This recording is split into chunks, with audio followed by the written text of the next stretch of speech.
श्री शिवाय नमस्तुभ्यम। हर हर महादेव। इंदौर से लगभग 42 किलोमीटर दूर देपालपुर में गुरुजी पंडित प्रदीप मिश्रा जी के द्वारा वाची जा रही श्री प्रसूति शिव महापुराण कथा के 5वें दिन की कथा आज पूर्ण हो चुकी है। ये कथा 14 अप्रैल से 20 अप्रैल तक चलने वाली है। आज की कथा में गुरुजी ने विष्णु पुराण, कूर्म पुराण, नरसिंह पुराण, ब्रह्म वैवर्त पुराण के अनुसार किन 2 जगह जल अर्पित करने से घर में धन संपदा की कभी कोई कमी नहीं होती, भंडार हमेशा भरे रहते हैं, उसकी जानकारी आपको इसी वीडियो के अंत में हम देने वाले हैं। आज की कथा में गुरुजी ने 17 उपाय पत्र और उपयोगी जानकारी दी है। सभी की जानकारी आपको इस वीडियो के माध्यम से देंगे। किसी कारणवश यदि आपने आज की कथा नहीं सुनी है तो पूरी कथा का रास्ता तो आपको इस छोटे से वीडियो से प्राप्त हो जाएगा। पिछले वीडियो में हमने प्रश्न किया था कि वैशाख में संतान प्राप्ति उपाय में कौन सी माता का नाम लिया जाता है, तो उत्तर है प्रसूति माता और वीरणी माता। इन दोनों का ही नाम लिया जाता है। तो सही उत्तर नितिन प्रीत जी ने दिया है। और आज का प्रश्न इस प्रकार है, कर्जा मुक्ति के लिए कौन से महादेव का नाम लिया जाता है? ए अवधूतेश्वर महादेव, बी चंपेश्वर महादेव, सी वटकेश्वर महादेव और डी कुंदकेश्वर महादेव। आप इस प्रश्न का उत्तर हमें कमेंट के जरिए भेज सकते हैं। हम इस प्रश्न का उत्तर कल के वीडियो में आपको बताएंगे। तो बढ़ते हैं आज की कथा की पहली जानकारी की ओर। बच्चा टेबल या कुर्सी से कूदता है तो उसे गिरने का तो भय होता है, पर उसके माता पिता उसके पास हैं तो वो निडर हो जाता है कि मेरे माता पिता मुझे झेल लेंगे, गोदी में पकड़ लेंगे। उसी तरह आप मंदिर जा रहे हो, शिवालय में जाकर रोज 1 लोटा जल चढ़ा रहे हो, रोज महादेव की दृष्टि में आ रहे हो, रोज कथा सुन रहे हो, तो ये समझ लेना भोलेनाथ और माता पार्वती माता पिता के रूप में आपके साथ हैं और आपको भी इस संसार सागर से भय नहीं होता। बढ़ते हैं आज की कथा की दूसरी जानकारी की ओर। कथा सुनने कथा पंडाल में आए या फिर टीवी में या मोबाइल में अगर आप कथा सुन रहे हैं तो आपको इस बात का ध्यान रखना है, जो हम श्रवण कर रहे हैं, सुन रहे हैं, उसमें से थोड़ा ही सही पर कुछ भाग हमें अपने जीवन में उतारने का प्रयास करना है, जिसमें श्रेष्ठता है। बढ़ते हैं आज की कथा की तीसरी जानकारी की ओर। क्रिस्टल मकवाना जी पत्र लेकर आई। 2022 से कथा सुन रही हूँ। कुछ ही समय हुआ है कथा सुनते सुनते। मेरी 11वीं की परीक्षा थी और आर्थिक स्थिति ठीक न होने की वजह से 3 वर्षों से स्कूल की फीस जमा नहीं थी। इस कारण स्कूल वालों ने परीक्षा देने से मना कर दिया। मैं रोज जल चढ़ाने जाती और बाबा से निवेदन करती, बाबा घर की स्थिति अच्छी नहीं है, आपको ही फीस भरना है बाबा। इसके बाद स्कूल के टीचर का फ़ोन आया, आप परीक्षा में बैठ सकती हैं, आपकी फ़ीस किसी ने भर दी है। उसी का आभार व्यक्त करने कथा पंडाल में आई हूँ। बढ़ते हैं आज की कथा की चौथी जानकारी की ओर। बच्चों से निवेदन है, घर का बड़ा, दादी, माँ, पिता जब घर में भगवान की पूजन कर रहे हैं, श्रृंगार कर रहे हों, सेवा कर रहे हों, तो बच्चों से निवेदन है आप भी उन्हें देखकर भगवान का श्रृंगार करने सीखें, पूजन करना सीखें। बढ़ते हैं आज की कथा की 7वीं जानकारी की ओर। मिट्टी, मानव और मंत्र ये कभी छोटे नहीं होते। ये कब प्रबल होकर तुम्हारे सामने आ जाएं तुम्हें भरोसा नहीं हो सकता। जो मिट्टी पाँव की धूल है, तुम्हारे मरने पर तुम्हारे ऊपर आकर पड़ जाती है। जिस मनुष्य का हम सोचते हैं कि ये कुछ नहीं कर सकता, ताना देते हैं और एक दिन वही तुम्हारे सामने कुछ करके खड़ा हो जाता है। जिस मंत्र का हम स्मरण नहीं करना चाहते, मरते समय घर वाले बोलते हैं राम राम ले लो, ये मंत्र बोल लो, वह मंत्र बोल लो, अर्थात वो मंत्र तुम्हारे मृत्यु के बाद भी तुम्हारे सर में घूमता रहता है। बढ़ते हैं आज की कथा की 8वीं जानकारी की ओर। गुरुजी ने कहा, अगर आपके घर में कोई भजन नहीं करता, मंत्र जाप नहीं करता, तो आप अपने नज़दीक के पड़ोसी के घर में, सहेली के घर में जाकर भी भजन कर सकते हैं। उसका फल भी आपको और आपके परिवार को प्राप्त होता है। बढ़ते हैं आज की कथा की 9वीं जानकारी की ओर। अगर आप अपने जीवन में जो भी संकल्प लेते हैं, उस संकल्प को पूरा करने वाला देवादिदेव महादेव होते हैं। आप सोचते हैं आपने पशुपतिनाथ व्रत करने का संकल्प लिया और व्रत आप कर रहे हैं, बल्कि ऐसा नहीं है, व्रत आप कर रहे हैं पर कराने वाला महादेव ही है। बढ़ते हैं आज की कथा की 10वीं जानकारी की ओर। प्रीति जी पत्र लेकर आई। मेरी माँ की तबीयत खराब होने पर उन्हें डॉक्टर के पास ले गए और डॉक्टर ने किडनी खराब बता दी और डॉक्टर ने हाथ भी खड़े कर दिए कि ये किडनी बदलनी पड़ेगी, ये किडनी कार्य नहीं कर रही है। उनका डायलिसिस शुरू हो गया। हर 5 दिन में डायलिसिस होने लगा। धीरे धीरे 5 दिन से डायलिसिस 3 दिन में आ गया।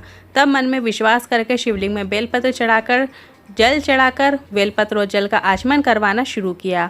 और 15 दिन बाद जब डॉक्टर के पास गए तो डॉक्टर ने कहा अब इनका डायलिसिस कम हो गया है, अब 3 महीने में एक बार डायलिसिस होगा और अब वर्तमान में वो भी बंद हो गया है। उसी का आभार व्यक्त करने कथा पंडाल में आए हैं। बढ़ते हैं आज की कथा की 11वीं जानकारी की ओर। 4 लोगों के बीच में बैठो तो अपनी जुबान में काबू रखो। कुछ ऐसा मत बोल देना जिससे किसी को दुख पहुँचे। भोजन करने बैठो, अपनी भूख पर काबू रखो और किसी के घर जाने पर अपनी निगाह में काबू रखो। किसी के पहनावे को लेकर आपको कुछ भी नहीं बोलना है। अगर इन 3 जगह आपने काबू कर लिया तो आपकी ज़िंदगी सुधर जाएगी, अन्यथा आपकी ज़िंदगी बर्बाद होने से कोई नहीं रोक सकता। बढ़ते हैं आज की कथा की 12वीं जानकारी की ओर। सपना जी धार से पत्र लेकर आई। शिव कृपा का क्या बखान करूं। 13 वर्ष के बाद मेरे घर में संतान की प्राप्ति हुई है। मैंने पशुपतिनाथ व्रत किया और शिव जी से जो मांगा वो मुझे मिला। उसी का आभार व्यक्त करने कथा पंडाल में आई हूँ। बढ़ते हैं आज की कथा की 13वीं जानकारी की ओर। हिना भाटिया इंदौर से पत्र लेकर आई। बाबा ने हमें वो दिया जिसके लिए हमने हर जगह गए, हर तरह की दवाई खाई, पर मिला हमें कुबेर भंडारी के द्वार जाकर। हमारे घर में 5 भाई बहन हैं और हम सबके घर में बेटियां ही बेटियां हैं। सब ताना देते थे कि इनके यहाँ बेटा नहीं है।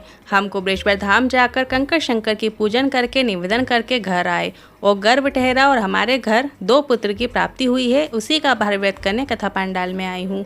बढ़ते हैं आज की कथा की 14वीं जानकारी की ओर।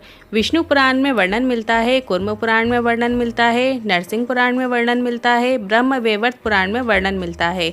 ध्रुव को सभी प्रकार का दान पुण्य और सत्संग का साक्षी बनाया गया। इसके बाद ध्रुव ने कहा, मेरी एक और इच्छा है कि जो शिव को जल देगा, जो सूर्य को अर्घ देगा, तो मैं उसको साक्षी देकर नारायण आप उसके घर का भंडार भर देना। बढ़ते हैं आज की कथा की 15वीं जानकारी की ओर।